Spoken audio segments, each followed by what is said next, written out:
Welcome, welcome everyone to another episode of Walking with the Master. And I have an awesome privilege to talk to and to bring to you two beautiful brothers that are serious martial artists, but this is an opportunity for us to do some more good for our people and for our community and for those who are watching. Now, my name is Grandmaster Abdul Aziz Muhammad, formerly known and presently with many still known as Grandmaster Anthony Muhammad. I'm here, and why we're here and what this show is about is my tribute to Dr. Moses Powell. And my tribute to Dr. Moses Powell, we get an opportunity to walk with men who have walked with him and have studied under him. But as last week, we're going to do something that I'm being led to do, which is continue to walk with masters, even if they haven't walked with Doc. I have walked or have actually met other grandmasters that must be known by many and are known by many. But I want to do my best to spread this message to others. Now, who I have with me, these giants, and we're going to get a chance to learn more about them and about the man that we are here today to honor. And the one that we're looking to honor are their teacher, is their teacher, and that is Grandmaster Jimmy Jones. And he was and is a beautiful, beautiful brother. But these are two men that can tell you much more than I can. I felt his spirit while I've been in his presence, but they felt his hands, they felt his feet, they felt his heart. So I want to give you an opportunity to meet these two gentlemen here. We have Master Darrell Sims. Bush, my brother, how you doing? Bush, I'm doing just fine, and it's an honor and a pleasure to be here. Thank you for inviting me. Thank you. And we have also another giant of a martial artist and a student of Grandmaster Jimmy Jones, Master Ted Love. How are you, my brother? Greetings. Honored to be here. Thank you very much. Man, great. Well, this is about honoring Grandmaster Jimmy Jones, who was, an incredible person. And I read some things about him. I have his book that I had gotten from him, and he's just a giant. He's a giant. So you all have your own. I know you as well, and you have created mountains yourself. So I want you to please give an opportunity for me to share in the life of Grandmaster Jimmy Jones. Tell me, where, in terms of yourselves, how did you meet him? First off, how did you meet him? Master Sims. Oh, okay.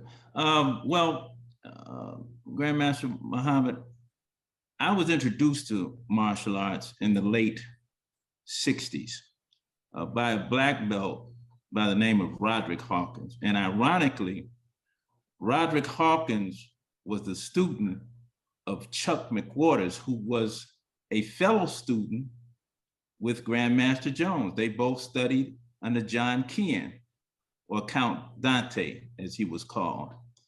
And just to show you how the creator works, or to make a long story short, Roderick Hawkins left the city. And for a good while, I was without an instructor. And as you know, during that time, loyalty was the rule of thumb, not an exception to the rule.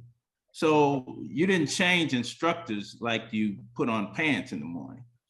So for some time, I was looking for an instructor, and I had become smitten by the art. My passion was fired up. I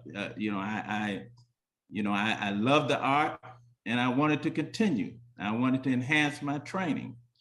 So I ended up not knowing about Grandmaster Jones or his school. I just consequentially happened to see the school. I was taking the bus to my auntie's house, and I happened to see the sign, JJ School of Karate and Physical Fitness. I saw this, this hand in the form of a snake on the window. And it was just a very impressive window and billboard. And I happened to visit the school. And when I walked into the dojo, I thought I had died and went to martial arts heaven. Believe me, I mean, this was a state-of-the-art school. Mikawaris on the wall to toughen and develop your punch and strike, pulleys that had ankle straps. And the ankle straps had velvet on the inside, velvet on the inside or felt. And you could pull your kicks up and independently stretch yourself, front, back, side, however you choose. There were mirrors, there were weights, there was cardio equipment. I mean, it was a state-of-the-art school. It was a fitness center focused towards martial arts. And so it was basically history from there. I mean, I think I reached my greatest development in terms of my training as a karateka during that period. We were exposed to all kinds of icons in the martial arts during the period. Ron Van Cleef, Jim Kelly, attended some of the largest martial arts events during that period, and demonstrations. We had great instructors. You had Ben Peacock, who was the chief instructor. You had George Brockman. You had Vincent, who oversaw the Pee-wee karate students or demonstration team. And that team was amazing. I mean, they did all kinds of television demonstrations, and they traveled all over, and they were just as efficient as any adult that you saw. And during that time, we didn't have kids in class. There were adults took martial arts, and you have with you, one of the prodigies in that class today, Ted Love. And so he can tell you a little bit more about the Pee-wee demonstration team. Well, Grandmaster Muhammad, answering your going back to your original question, how did I run into or meet Jimmy Jones? 1973, South Side of Chicago. Media attention. Every other TV show either had martial arts in it or was about martial arts exclusively. You're talking about a 7-year-old kid who was a paper boy for the Chicago Tribune, who would go up and down the street delivering papers. And one of my customers was Gwendolyn Brooks. And yes, that Gwendolyn Brooks. Oh, yeah, right. That's yes. In case you were wondering, I saw the wheels turning. Yes, it was right. The Gwendolyn Brooks.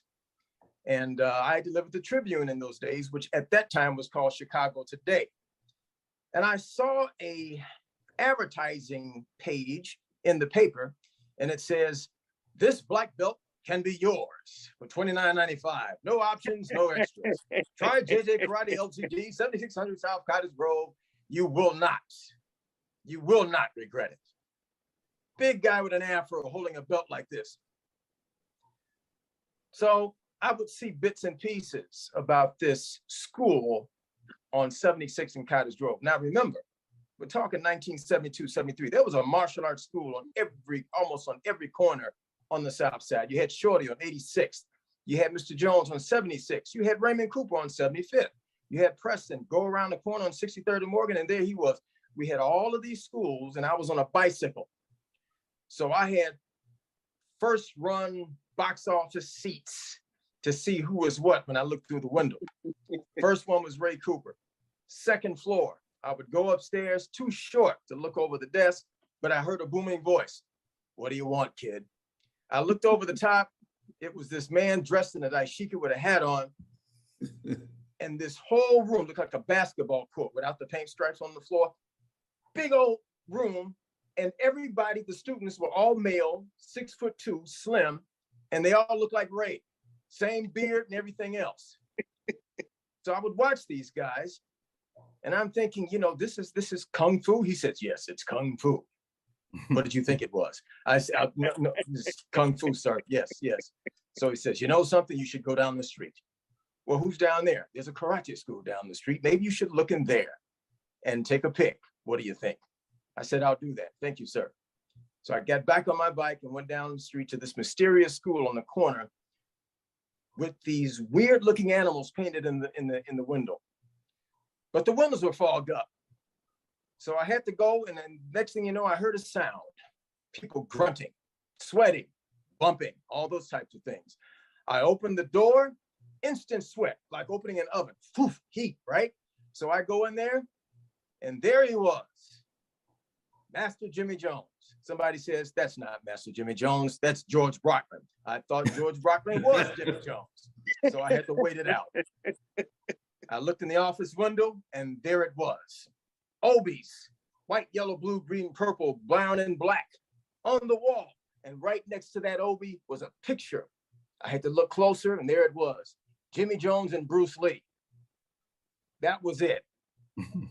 I had to be at this place if this man was associated with Kato, because that was what was popular on television at that time. So I was that typical early 70s kid, exposed to all the media, but I was fortunate to live 3 blocks away from that school and had people on my paper route who were martial arts fans, mainly Gwendolyn Brooks.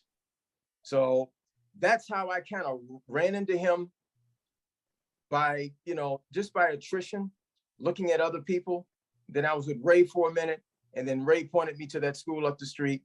And that's how I got introduced to Jimmy Jones. Man, that's awesome. That's awesome. I love both of them. I mean, I need to get some of the straps to pull on for the legs and all of that. I need some of that now, and he had it back then. So that's awesome. Yeah. Well, let me ask, in terms of that master, that grandmaster, you know, and how he was, you know, tell me a little of his teaching method, you know, how was it different from in terms of the both of you, you know? So Master Sims, tell me, you know, what was it like for you? Well, one of the things that impressed me is the fact that it was organized, structured. I mean, you had to know your dojo rules first. Rules that govern character in the dojo, how you walk, how you posture yourself in the dojo. You couldn't lean on walls, couldn't lay on the floor. He had manuals that you read and that you studied, just like as if you were in an academic school or a class where you had a particular discipline that you were studying. And we studied those manuals on a regular basis, and we were tested. One of the things that stood out, in my opinion, aside from him showing up on the dojo floor and exercising his signature sweep on us from time to time, and once he grabbed you, you were going down, no question about it, unless you found some way to get out of your gi, escape your gi or your uniform. But once he got his hands on you, you were going down.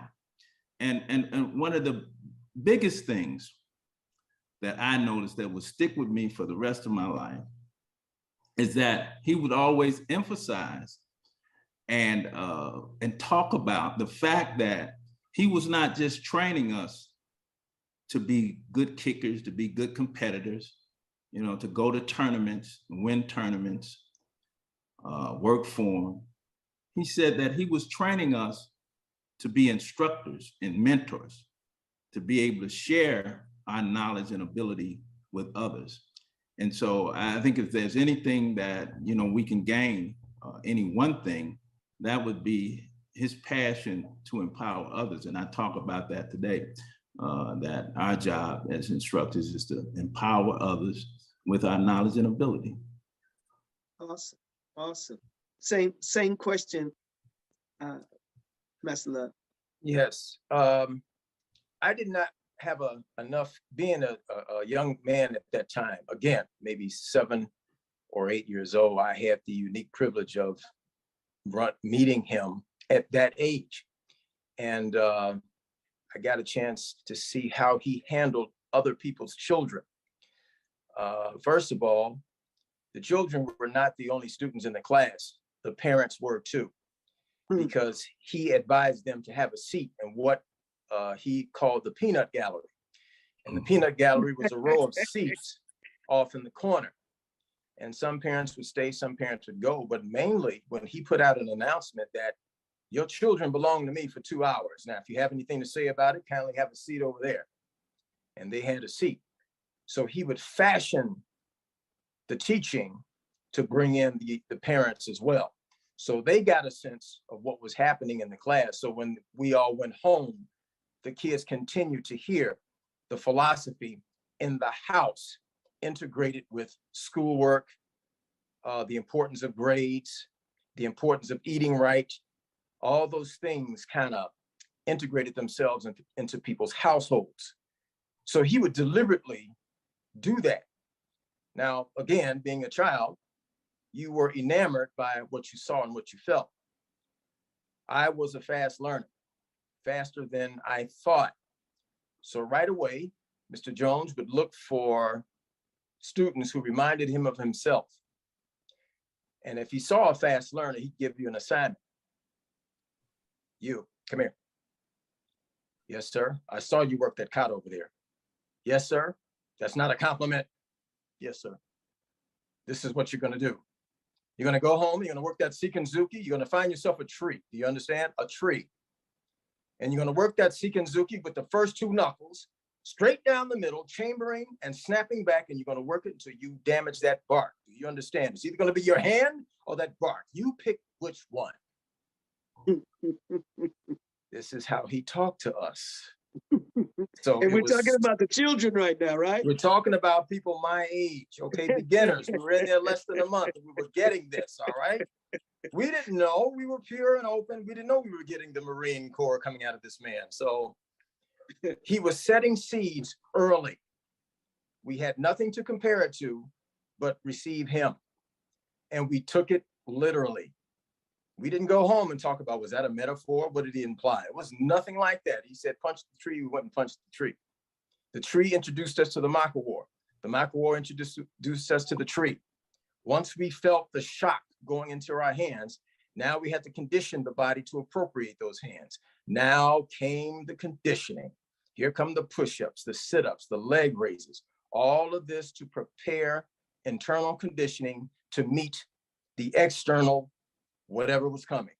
So conditioning became a below the waterline attribute that you had to develop, because in those days, it was all physical. Martial arts was physical.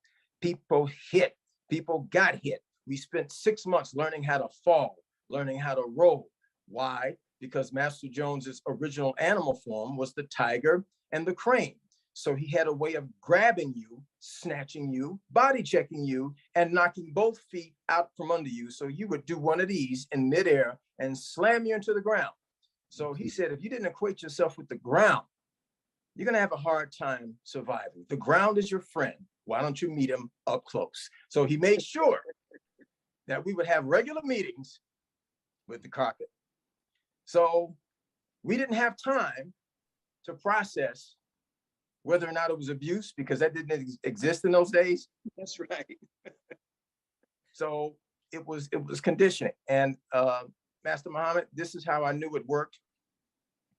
I got in trouble with my mom. I did something I hadn't been doing. I was gonna get a whooping. So she grabbed the belt. She said, "You're gonna do what I tell you to do when I tell you to do it." And she hit me twice with that belt, and I didn't flinch. I just looked at her. Maybe I should have flinched to let her know that, you know, it hurts, but it didn't. I just kind of looked at her.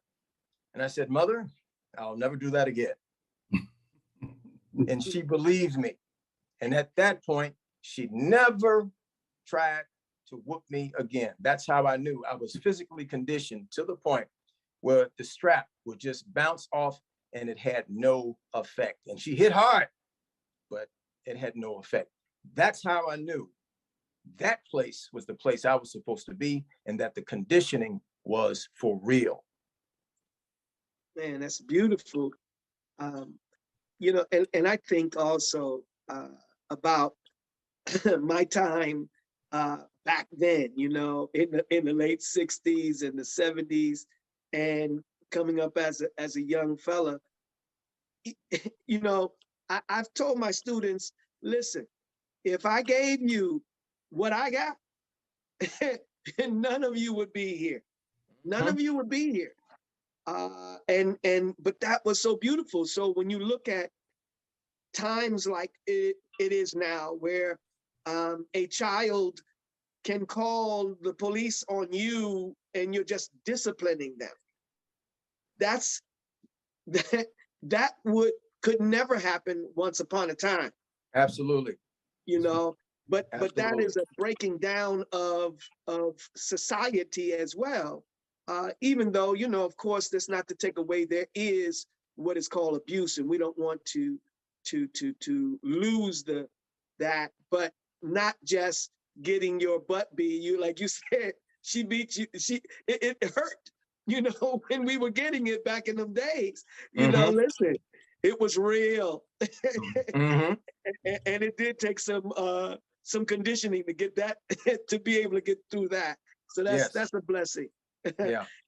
And I can add, And I can add quickly that Mr. Jones saw the gaps that were missing in karate as it evolved from the 60s.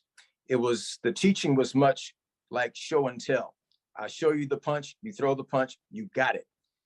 A lot of his training came down that line, complemented by tournaments, and promotions were established by how well you did in tournaments. So when Mr. Jones was promoted to Showdown, which took place in about 13 months, he was left with a sense of incompleteness.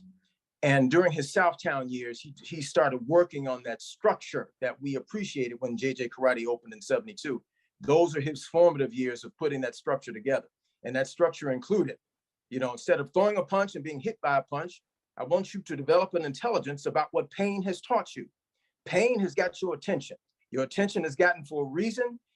Once we got your attention, here comes the wisdom. Why would I deprive you of your lesson in wisdom by not giving you the pain? So the pain became a registration to stand at attention and find out why you got hurt. And here comes the theory of power.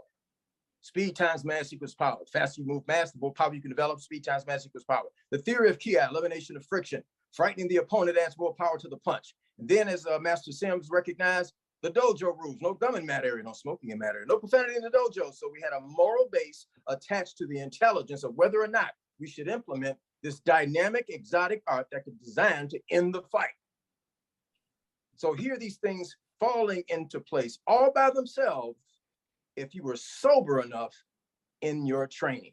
If your training was intelligent, those are the building blocks that Master Jones could use on you and make your experience in being taught your own, as opposed to mimicking someone else. He had a good eye for recognizing individual talent and speaking to that talent in those terms. Awesome. Awesome. Go ahead, please. And let me say this, that, you know, as Master Love said, you know, you can use what the formula that Grandmaster Jones used in that school back then as a guide today, because you're right, we do have a large number of kids in our class. It seems like in our classes now, and it seems like our market is getting younger and younger. And one of the things that Ted alluded to was that he taught theory. Everybody, theory of friction, theory of ki, theory of power, theory of bone alignment. That was taught to everybody, whether you were adult or whether you were a child.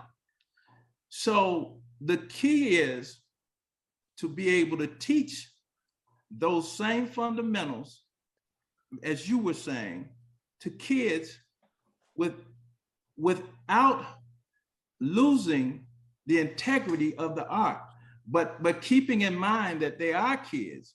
And so you need to approach it in a way that is conducive to their developmental ability.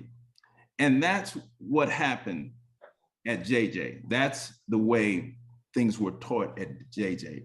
And so it was sort of, in a sense, it was like an experiment that could be used today in terms of the results that came out of that. These young kids were bright, extremely bright. And I used to call Ted the Doogie Howser of martial arts.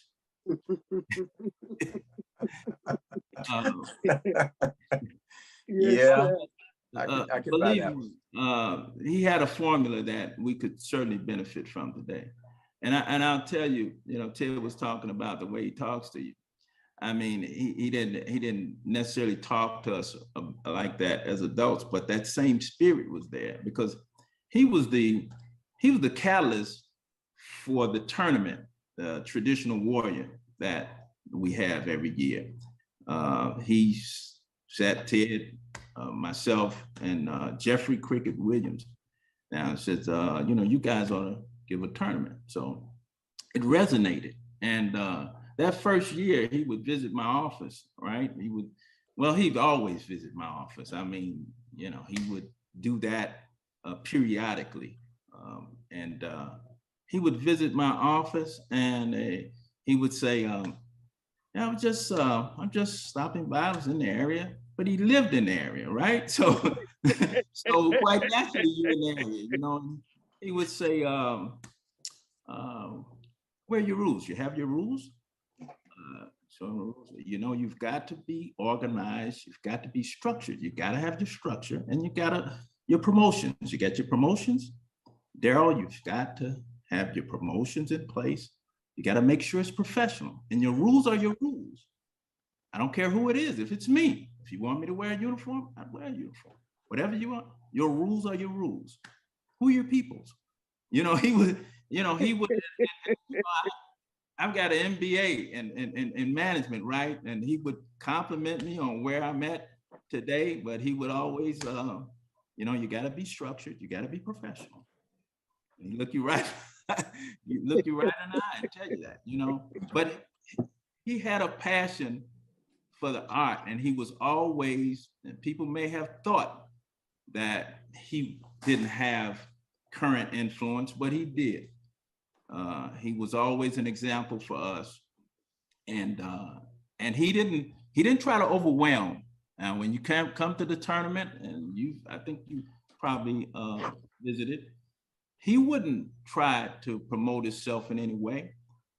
He was always in the background, but when we needed him, aside from that, outside of the tournament, he was there to provide that advice. Man. As Grandmaster Muhammad, Master Sims alluded to a term, the Doogie Howser of martial arts. Yes. You can refer to Master Jones safely as the Dr. Frankenstein of the South Side, because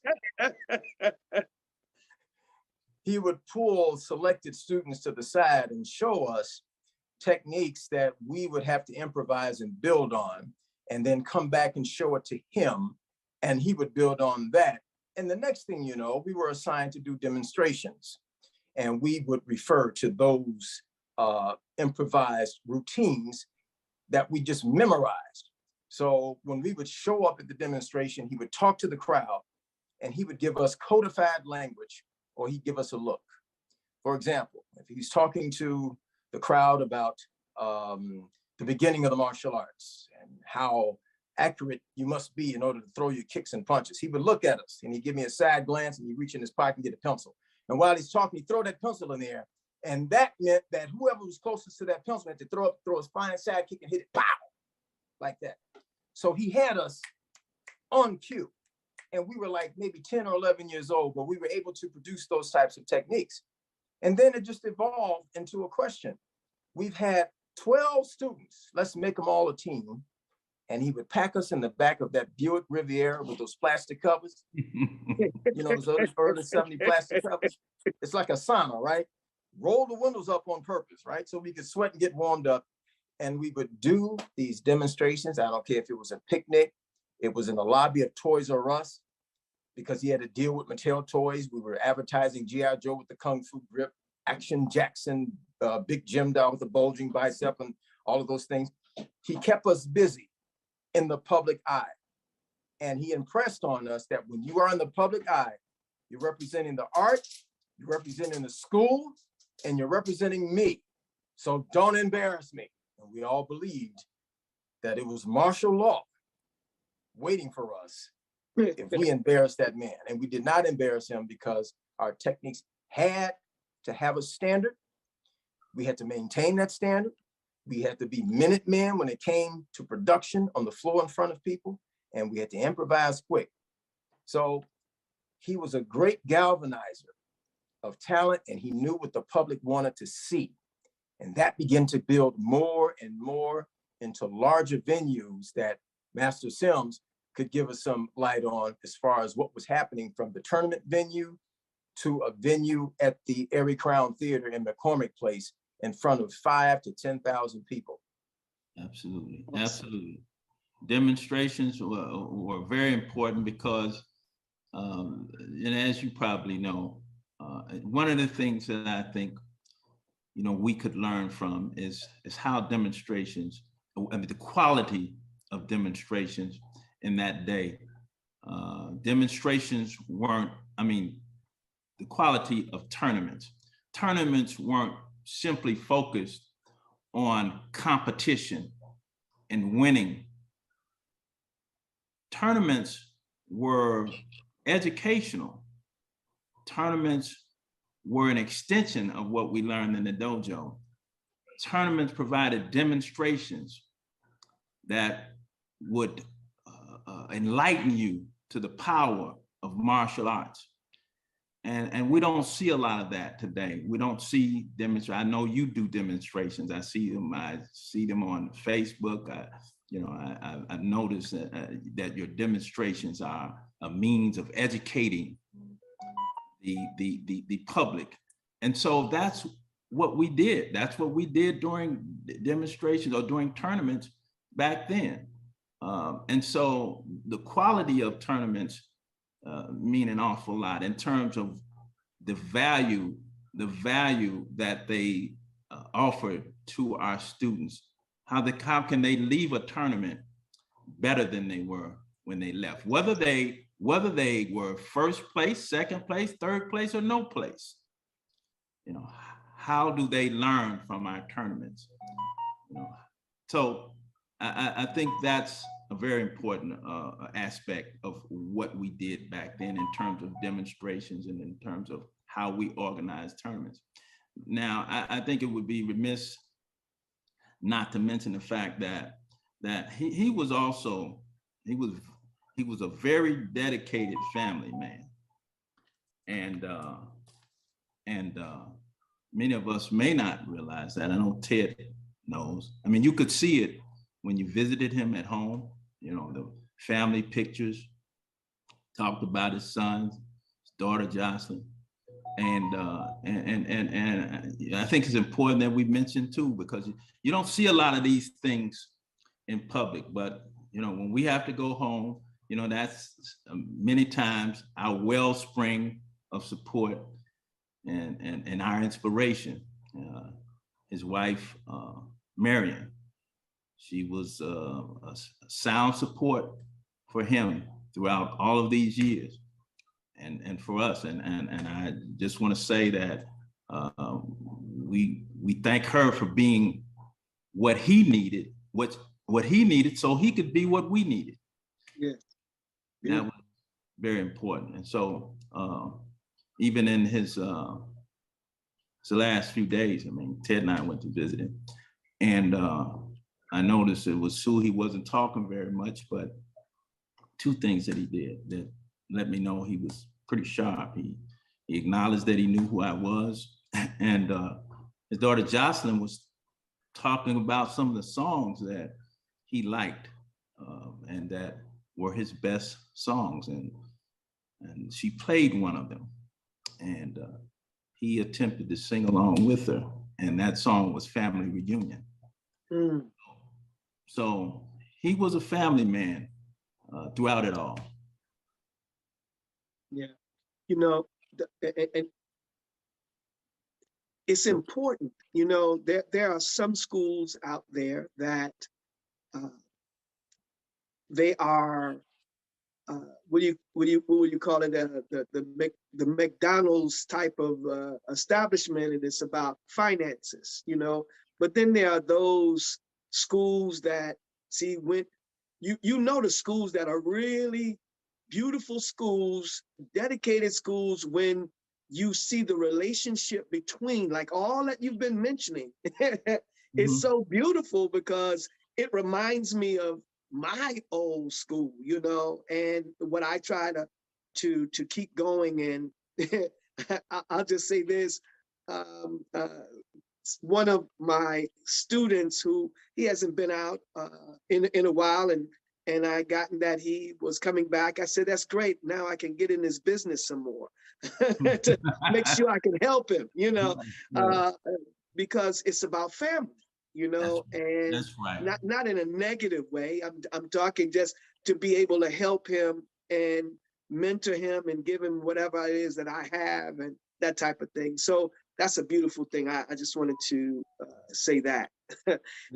You know, this family, again, in the early 70s, when martial arts, especially karate, was just reaching its zenith in the media, and Master Jones was riding the traction of that movement, and he took advantage of media resources, and he got the word out about JJ Karate. And he had Ben Peacock, George Brockman, and John Vinson, who were the what I would call the proponents of vision. When I call proponents of vision, because Master Jones always had a plan or a goal that he was aspiring to for that class, and it would motivate us. One of the motivating factors for me was who would come in the door. Grandmaster, we saw people from mostly all walks of life coming in that door once or twice a week. We saw Ron come in there. We saw Jim Kelly come in there. We saw a couple of actors from TV. All these media types. Bill Curtis came in there. I didn't see him, I heard him. I was walking past the class and I heard something go, I'm Bill Curtis. I turned around and that was him. You heard all kinds of sounds coming out that room. And then I met Tim Weigel. He had all of these people that he could call that would get us instant media attention. And that was one of his talents as far as really asserting himself as a marketer. Now, the tournaments benefited from that, and he enjoyed a great tenure giving quality tournaments and giving crowded tournaments. But what he was heavy on was proper officiating. He didn't believe in favored schools or politics. Everybody had to go through a program to understand that the rules were on the same page. He even went as far as to try to push the idea of martial art judging being legislated. So you can actually have a training program like the Olympics have judges go to school just to be that, and they get paid for it. He wanted to bring that into the tournament realm. Absolutely. So these are the things that he was aspiring to as far as giving order to the Midwest. because he wanted martial arts on the map of national sports and headlines. So people from Japan can come over here. People from Okinawa can come over here. So if they had a tournament or a program, they would ask us to go over there. He was trying to open those portals of international activity because he says, look, you have no business being a fifth or a sixth down unless you go international. You have to get exposure to see what the other people are doing, how they're training, or else you cannot say that you are a world champion. People say world champion. You hear it all the time. Go to a gym, fight over there 3 times, win grand champion, you're world champion. Go down there, fight over there in that gym. Join that organization. 50 organizations, 50 world champions. Too many organizations, too many world champions. So everything got saturated at some point. And when it gets saturated, the rules get softened, the standards get softened, everybody becomes money, money, money. And the next thing you know, the standards go out the window. It was a really big wave to be aware of. Sometimes he felt like he was outnumbered. But like you said earlier, when the 80s came around, things got saturated. Mech dojos started up, quality went under, and martial arts kind of went into a mode where it needed intensive care. I would say right now it's on a respirator with the way some of these tournaments are going. But he saw it coming. I think we all did. And that was one of the waves that happened because in the late 60s, they were arguing about the same thing. Who was going to be in control? Who was going to give the best tournament? Who was going to make the most money? And unfortunately, as long as that money equation is in there, some people will let it dominate. Yes, that's right. That's right. Right. Now, you both. I mean, this is a conversation also about the man. The man, and it's all intertwined in that. Now, some of the more I don't want to say lighter, but the family side or the that kind of thing. Sure, talk to me about his heart. The heart of I mean, because I know you have. I've been hearing his heart. That's why I'm smiling so much. It's beautiful. But what does that bring up in you when we're talking about his heart? He would often pull you to the side and just say, Teddy, what are your thoughts? What do you think? About what, Sensei? About anything. Tell me, where's your head right now? What are you after? What do you want? And I wasn't used to the simplicity and directness that he would just come out of left field with. And it just let me know he wanted to know your essence so he could speak to that in such a way that you would become a legacy of total artistry. He wanted you to be so well-rounded that he would say, you're supposed to be better than me. You're supposed to have that drive.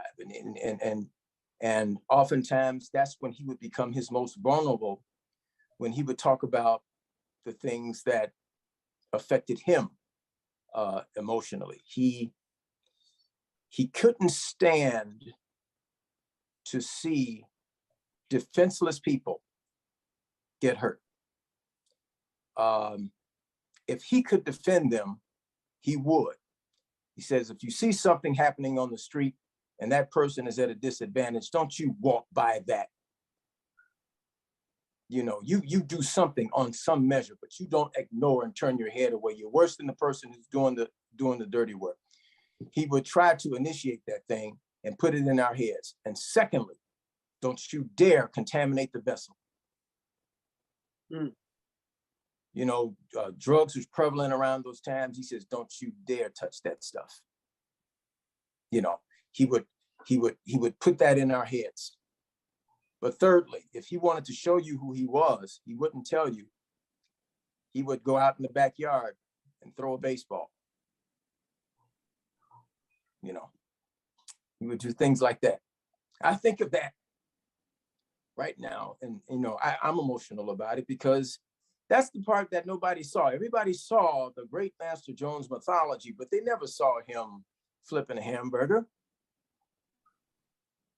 You know, they never saw him ask you, hey, top 5 gangster movies. You know, and why? I want to know why. You tell me why those movies work, you know, all those things. But he would come at you in those directions.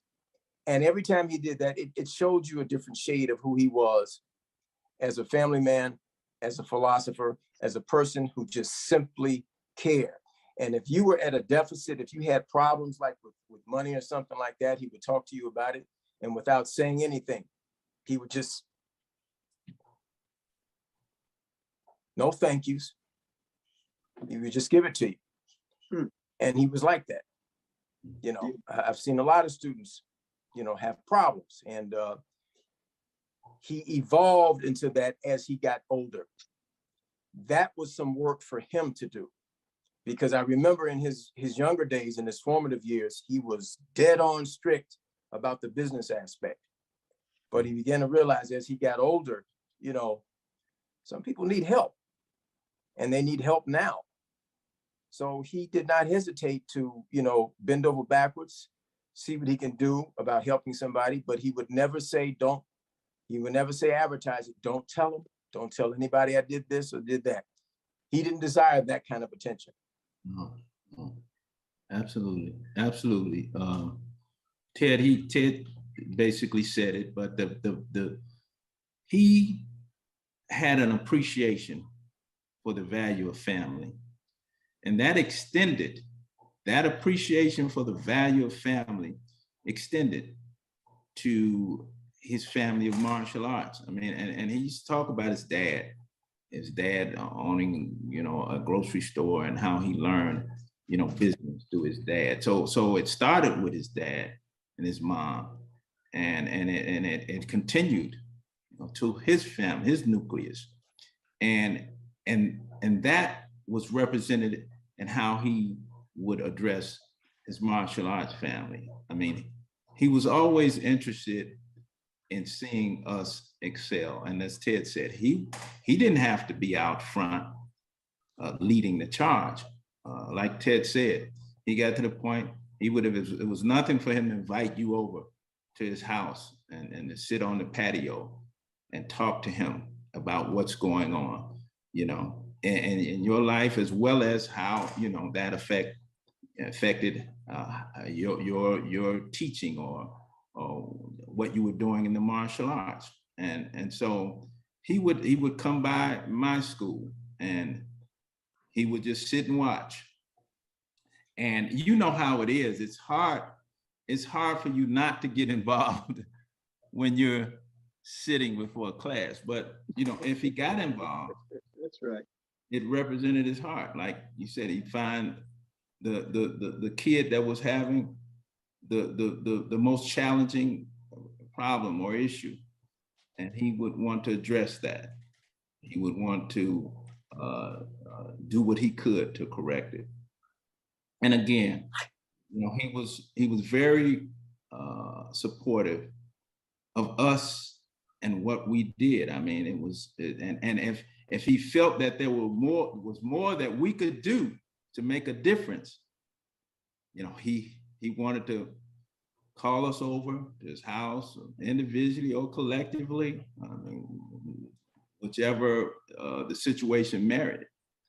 And he would talk to us about that issue. And if something came up that he heard about and he felt that there was the wrong representation of how he felt, and he would call and says, I heard about this. You know, how did that come about? Well, I just want to, let's get together and talk about this. And so, you know, his heart was big. His heart was big, bigger than the average person. And, you know, I think about the saying, something I read says that great people are ordinary people that do extraordinary things. Yes, beautiful. And that's an accurate interpretation of Grandmaster Jones. let me ask about the book, that he finally got out, and he had been writing it for 30 years. I mean, you know, what can you all, what kind of conversations have you had with him about that? Because it's something to leave a piece of work when so many people pass on. They leave no work, they leave people, but the piece of work can last, you know, for many years, and younger persons can look at it and learn from it because he put himself. I would believe 30 years you are in it. you the essence of you and how you teach and why, because that's one of the things I looked at on the advertisement, you know, that he did about the book. You know, and he was talking about how he was talking about the explanation of teaching the technique and what you're going to learn from the idea of the technique, and so much, you know, he was saying about that. So tell me, you know, some of what you've gotten about him doing the book, and maybe that he has said to you about the book itself. Either of you could, yeah. Well, I'll just say Go ahead, that Sam. that I wasn't available to be involved in the preparation of that book. I did some promotions for the book, Ted and I, and some of Cricket, Jeffrey Cricket Williams. And Ted could tell you a little more about the preparation and the development of the book because he was involved in that. But I will say this, that the book was a compilation, and quite naturally, you certainly can't put the experiences that we had in the dojo in that book. I mean, it's just too broad, too intricate. But that book, Give and Take, is a compilation of many of the things that we did and lessons that we had at JJ. That I think that was his attempt to fashion that into something that he could share, you know, with the community at large. Yes, sir. Yes. Yeah. The book was one of the, I guess, one of the signposts, if not one of the milestones of our relationship. At the time, I was in the latter part of my tenure as an English professor, and I had edited textbooks, and that was part of my job as a professor. Sometimes you have to edit other people's work as well as your own, and I was pretty good at it. And he decided to say, well, Teddy, I want to do a book. I don't fancy myself an author, but it's been sitting in the back of my head for a long time.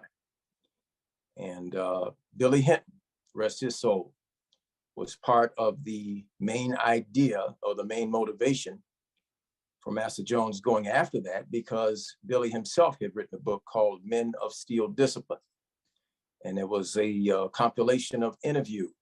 People like George Harris, James Cheatham, James Fielding, Ray Cooper, and Mr. Jones himself were also in that book.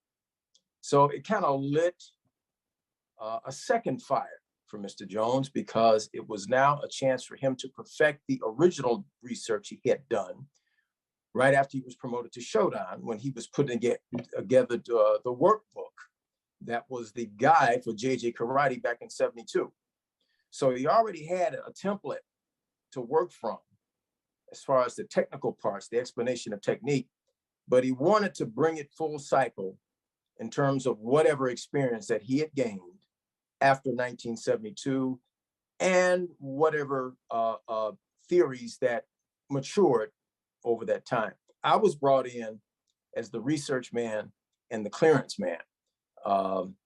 Whatever he wrote up, I was the one who was responsible for making it publishable or changing the language to make it that way. So I was there almost every day. I mean, I would go to work and I would go to his house and work from 8 o'clock at night to 3 o'clock in the morning. This went on, you know, off and on for 3 years because he typed with one finger. Yeah, they showed him in there. They showed him in You see him doing That's that? right. That's He right. was not exaggerating, okay? So he had all these things in his head, and he would write it out in advance, then he would type it up, then he'd get an idea, go off script, and then write something else in there. And this went back and forth for a long time. And I was the one that had to try to keep him on track. So the editing turned into pictorials. Now we needed somebody to demonstrate the techniques in pictures. And then I became part of that, and we brought Jeffrey in. So it was one of those projects where you were involved on every side. But as I look at it now, you know, it was definitely a cornerstone of Mr. Jones being a product of his times, the things that he felt was on his mind that was important to him in his formative years when he dealt with Robert Trias, John Keane, this crazy idea of developing his own style.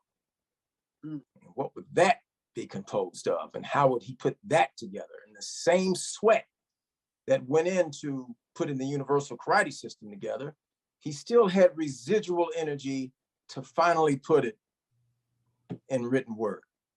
And we all found out that translating from experience to the written word is one heck of a journey, because you are lucky if you can get 70% of what's in your head on the written page. And we went through those growing pains of developing the written word. And I would often say to Sensei, I said, look, Sensei, this smells like a series, because compilations have ingredients and you can pull out one element of it, expand on that. You got another addition to this. This could go. And he says, well, you take it, or one of you guys take up on that. He would always hand it over, you know, tell me what you make up. So that book was, I would say, the chia seeds. If you want to water them, see what they give you, and you build on that. Hence the term universal. It wasn't just martial art. Technically, it was a way of thinking and how to expound on ideas and put your signature on it and go from there.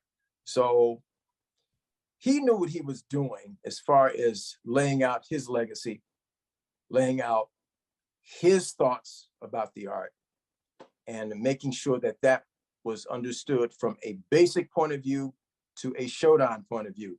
Anybody could read that book. One of the challenges was, how do we write it for the average person who didn't know martial arts to read that book and pull something out of it? That's right. Man. And Oh, go ahead. No, please. I'll take it a little further.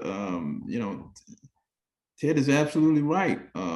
It was to try to reach the average individual, but there are some black belts that could look at that book. You can't just take those hymnos, the hymno yata katas, and work them if you are not familiar with them. If you have not learned those katas, to be able to read it from that book. And they did a tremendous job of illustrating. We would be remiss not to say that Sensei Peacock was a part of that process. Sensei Ben Peacock, in terms of the illustrations and whatever input, you know, he could provide from his perspective. But one of the videos that I saw when you interviewed Thierry Cassell, that video is one of the promotions that we all put together, and it's extended. I think you had a portion of that video where he was typing, but it's an extended video if you could ever get your hand in, and then there's interviews with us and us demonstrating various aspects of the system. But that Ted is They had a tremendous, it was a tremendous experience for them. And I was on the outside looking in, but I've heard many of the stories. Now you mentioned the Hymnos, Grandmaster Muhammad. I know you've seen those Hymnos off and on in tournaments over the years, and what was the mythology surrounding those katas? That was Mr. Jones's thesis on stepping out of the katas that were aligned with traditional Shorei Goju, which is what he was teaching at the time. And when he reached fourth dan, he had this interesting idea. What if we created our own forms based on the 5 animal forms of dragon, tiger, leopard, snake, and crane? Well, to do that, you're going to have to look into the Chinese background if you're going to talk about the animal forms. So he had to bring in people who were versed in that area. And here comes Mr. Cassell. So Mr. Cassell, Mr. Peacock, and Mr. Jones were the think tank for how to devise these moves. Now, at the time, people were not working katas that contained broken rhythm, oblique moves, reverse motion moves, 360 spin in midair, gymnastic moves, forward flips, and all those kinds of things. So how can we justify this being legitimate karate technique while at the same time expanding and challenging our colleagues to embrace certain techniques that were not part of the traditional Shorei Goju lexicon? So it forced us to step up our conditioning, open our minds, and really begin to appreciate different arts like White Crane Gung Fu, Hungar Gung Fu, which in my research, the Hymnos had a lot of influence from those 2 Gung Fu forms translated into bits and pieces of Okinawa Tei and Shorei Goju. So he had enough techniques in those forms to give due respect to Shorei Goju, but he also implemented some odd and exotic moves taking from different arts. And it was challenging for us to make that a mix. And they distilled it down to 5 separate Hymno kata forms. And it spoke to Ben Peacock's attributes because he was the main salesman in the tournaments for those katas. That's how they got popularized. But it was a challenge for other people to learn those forms. And it was so much a challenge that people began to dilute the forms and water down the forms to see if they could work in themselves, which was kind of a compliment to us. But at the same time, this is how people dealt with something that was pretty much more challenging or probably larger than their experience. So those katas resonated far beyond their original intentions. You know, it created a movement. And to this day, we still see people out there trying to replicate those forms. They're hybrid katas. They're hybrid katas, as Ted said. They're not your traditional karate katas, which is amazing. And they still gain traction today, as Ted said. You know, I go around the country and believe me, you know, I ask about Chicago. What do people know about Chicago? Grandmaster Jones' name is mentioned all the time. If they don't remember anybody else, they remember him. Yes. Well, you know, I'm you know, this has been great for me. It's been great for me. I mean, I've gotten an opportunity to really meet him even better.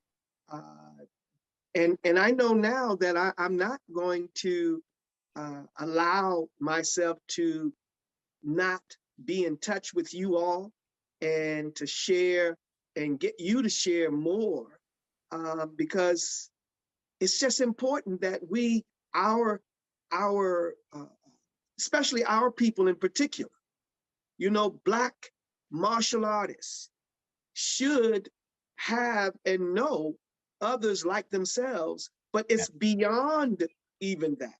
It is Absolutely. for martial arts in particular to be able to have and know men like that, because we're losing the icons of the martial arts. So many of them, Absolutely. and we need to, continue to keep them alive and make them relevant, because they are. But you've heard the adage, out of sight, out of mind. It becomes our responsibility to expand and expose, Absolutely.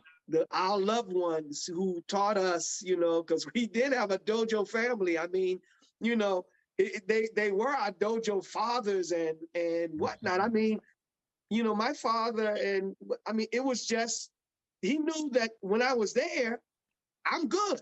I mean, he didn't worry. My mother didn't worry about me uh, being in the dojo all the time.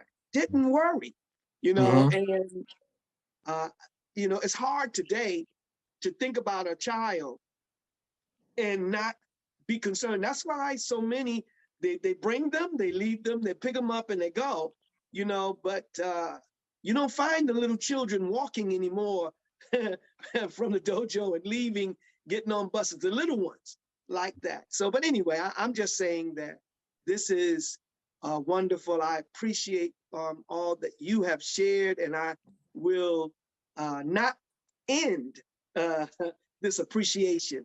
And I'm going to be knocking on your doors, Mhm. to so that we can get together and be together more. And please share what you'd like to share to the audience, which is a broad audience. There are some that are from out there in other countries and whatnot, and they listen to this show. So share what you'd like to share at this time, as we are closing out. What you'd like to share to this audience. Well, I Well, just go on, Ted. well, I just like to say that if you study and practice something for the last 50 years, you must like it. Um, there's something about it that you just enjoy being around it, and you look up and can you admit to yourself that you didn't find the martial arts found you. Yes. And that's okay to admit. It's okay to be smitten. It's okay to be irreversibly smitten. I would say that because, martial arts is always on my mind in one area or another. I saw it on the breakfast table. I saw it in the playground. Whatever you were doing, you could relate the principles to some area of the art. And that is what was missing so much, the principles and the underlying philosophies that speak to life itself. That you must make your personal pursuit. Nobody can teach you that. You have to go through something. You have to close the door behind you and pull down the shades, and you work until something happens, and you stay with it until there's a difference. Sometimes you have to allow that thing to sanitize you, to clean you up, to detox you, and you come out a different person. Do not be afraid of that process. That you must put your signature on and do it for yourself. Take a look at history closely. Every martial artist who's ever been what we consider great has gone on a personal journey, and they came back different. They came back glowing. Something they put their signature on. You can go from Peter Urban to Ron Van Cleef to James Cheatham to Ray Cooper. These guys were signature martial artists. They left, they closed the door, they spent 40 days and 40 nights, and they came back and they were different. So if you want transformation instead of confirmation or conformity, close the door, cut off all the nonsense, turn off that TV, put the phone down. Nobody wants to find you that badly, and believe me, you don't want to be located that badly. Turn the phone off. Spend some time with your work, perfect your work, and they will call you a craftsman, not just a technician. Awesome. Um, what I'll add to that is that martial arts has been for me. I started as a teenager, 69 now. It's been the very thing that has allowed me to rise above the negative influences in my environment as a young Black man. And when you look at our society today, and you look at the discipline issues, the violence, the drug abuse, the hopelessness, the fact that our young folks are committing suicide, something I never thought about as a young guy, a young kid. I mean, I was just trying to, find out how I could be the best that I could be. Martial arts can be the vehicle that empowers our young folks to be all that they can be. It's a human development tool, and that's something that Ron Van Cleef said when I was talking to him one day at a demonstration. He says it's a human development tool, and that's exactly what it is. And so I would just say that it's important for us as martial artists to reach beyond the dojos and become a part of, intricate part of the broader society in our efforts to promote who we are and what we do. And at the same time, I would say to the broader community that martial arts can be the key to many of the issues, many of the social issues that we find in our society today. It's truly a development tool that can empower us to seek out the best that we could be. Awesome. Awesome. Well, listen, family out there, you've heard it from two of the offspring of Grandmaster Jimmy Jones. You hear their expression and deliverance of who he was. And in seeing that, you can see who they are at this time. So I have to bow to Grandmaster Jimmy Jones by just looking at you all, his lineage. And there are others that have come up under him, and and I pray that they are as impacted, and I'm sure they are, because they have continued as well. So I thank you for the opportunity to be on the show. So now, since you've come to the house, I want you to know that you can now go into the refrigerator yourself. You don't have to ask anymore. You're not a guest. As I've told others, you are now. That might be dangerous, sir. Ted has a heck of an appetite. Well, Grandmaster Muhammad, I like to add that many times we saw these demonstrations with this guy who would just come out of the audience and get in front of his class who had the uniforms on. He would point to them and they would roll out and stand there, and then they would go right into their routines. But this guy always had this suit on, right? So I asked Master Jones, I said, who's the guy in the suit with the bow tie that never seems to move? I said, really? His suit doesn't even wrinkle either. Look how he's throwing these guys and everything. So we would go back and forth on this suit. So we would go, is that wool? Is that linen? Is that silk? What is that? We need to know what that is. Is that gabardine? So I say, I don't know what gabardine is. Well, you need to find out what that is. Is that shark skin? I never heard of shark skin. We would go back and forth. What kind of suit is this guy wearing? But in spite of that, the way this martial artist would throw people, he would go up underneath them, around them, under them, over them. With one hand, one arm, he would control their entire body, change circles, half circles, quarter turns, broken rhythms, and send them where he wanted to send them. Who had such mastery of the physics of the human body where he can manipulate a person like that? And I look at that, and I look at Moses Powell, and I look at Professor Vassillon, I look at all these people who were pioneers of that type of technology. And I never thought I would meet someone face to face who captured the essence of those kind of movements that were recorded some 40, 50 years ago. I even see Ron Taganashi moved. I looked at all of them guys from the East Coast and saw how they worked. But this gentleman encapsulated all those things. And on top of it, he was articulate. So I have to say that the one I'm talking to right now is the one that I'm referring to. I was a big fan of you. I didn't know how to reach you. You were surrounded by all these technicians. I couldn't get up close to you. I remember you were on 79th Street one time. I think, was it Ashland? I'm not sure. You were over there for a minute. And I remember the history of 79th and Ashland because John Keum was upstairs across the street back in 1963 with Chicago Judo and Karate right up there. That's and right. across with you guys. So I had a lot of chances to see real jujitsu at work, and I understood it when I saw you work it, Sensei.